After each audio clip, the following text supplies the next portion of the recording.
Hare Krishna devotees, welcome to Rameshwari spiritual channel. అందరికీ భీష్మ ఏకాదశి శుభాకాంక్షలు.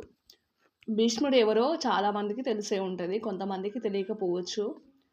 భీష్ముడు ఎవరంటే గంగామాత ఇంకా శంతన మహారాజు యొక్క కుమారుడు. ఆయన పాండవులకు పితామహుడు, అంటే తాతగారు అవుతారు. మనందరికీ తెలుసు భీష్ముడి గురించి. భీష్ముడు ఎన్ని త్యాగాలు చేశాడు, ఎన్ని కష్టాలు అనుభవించాడు. ఆయన దాదాపు 300-400 సంవత్సరాలు బ్రతికి బ్రహ్మచారిగా ఉంటూ ఆయన కర్తవ్యాన్ని నిర్వర్తించాడు. ఏనాడు ఆయన కర్తవ్యాన్ని వదలలేదు. ఆయన కౌరవులకు ఇచ్చిన మాట కోసం కురువంశాన్ని రక్షిస్తానని మాట ఇచ్చాడు.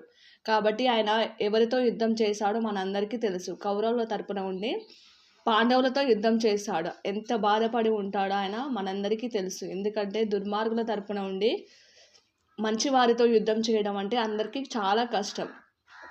అటువంటి వారి గురించి మనం చెప్పుకోవాల్సింది చాలా ఉంది. ఆయన చాలా చాలా గొప్పవారు. మీరు కూడా ఒకసారి భీష్ముని గురించి తెలుసుకోవాలి. అన్ని కష్టాలు పడుతూ కూడా ఒక మనిషి బ్రతకడం అంటే చాలా కష్టము.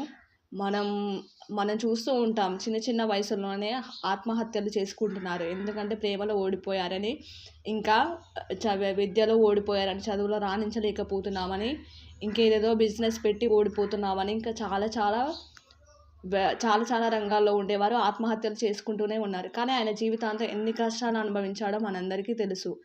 కాబట్టి మనం అటువంటి వారిని మనం ఆదర్శంగా తీసుకుంటూ మనం కూడా అన్ని కష్టాలు పడుతూ ఎదిరించి ధైర్యంగా నిలబడాలి. ఆయన ఈరోజు విష్ణు సహస్రనామాన్ని, అంటే భగవంతుడు శ్రీకృష్ణుడి ముందే విష్ణు సహస్రనామాన్ని చెప్పాడు. మీ అందరికీ తెలుసు విష్ణు సహస్రనామం, విష్ణువు యొక్క నామాలు ఇవన్నీ ఉంటాయి అందులో. విష్ణు సహస్రనామం ఎంత గొప్పగా ఉంటుందో మనందరికీ తెలుసు. అందులో ప్రతి ఒక్క శ్లోకము ఎంత అద్భుతంగా ఉంటుందో మనందరికీ తెలుసు. అటువంటి విష్ణు సహస్రనామాన్ని మనకి ఈరోజు భీష్మ పితామహుడు అనుగ్రహించారు. వారికి మనం ఎంతో రుణపడి ఉండాలి. కానీ ఆయన ఒక తప్పు చేశారు. ఏంటంటే ద్రౌపది మాత వస్త్రాభరణం విషయంలో ఆయన చాలా తప్పు చేశారు. అలా ఒక స్త్రీని ఆ నిండు సభలో వివస్త్రలు చేస్తుంటే అలా సైలెంట్గా ఉండడం ఎంతవరకు కరెక్ట్?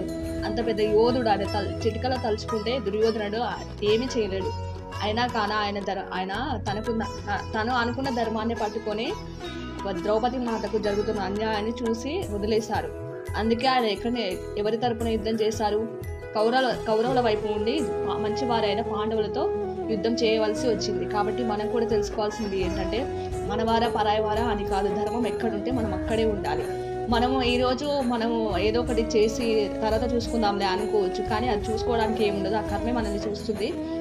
ఆయన ఎంత బాధపడ్డాడు. అంబశయ్య మీద ఉంటూ ఆ బాణాలు గుచ్చుకొని, గుండెల మీద గుచ్చుకొని ఆ రక్తం కారుతుంటే ఆయన ఎంతో బాధపడ్డాడు. కాబట్టి మీకు చెప్పవలసింది ఏంటంటే ఆయన గురించి ఈరోజు మనం తలుచుకోవాల్సింది. ఆయన చాలా చాలా గొప్పవారు. ఒక్కసారి మీరు కూడా భీష్ముని గురించి తెలుసుకోవాల్సిందిగా అందరినీ కోరుతున్నాను. హరే కృష్ణ.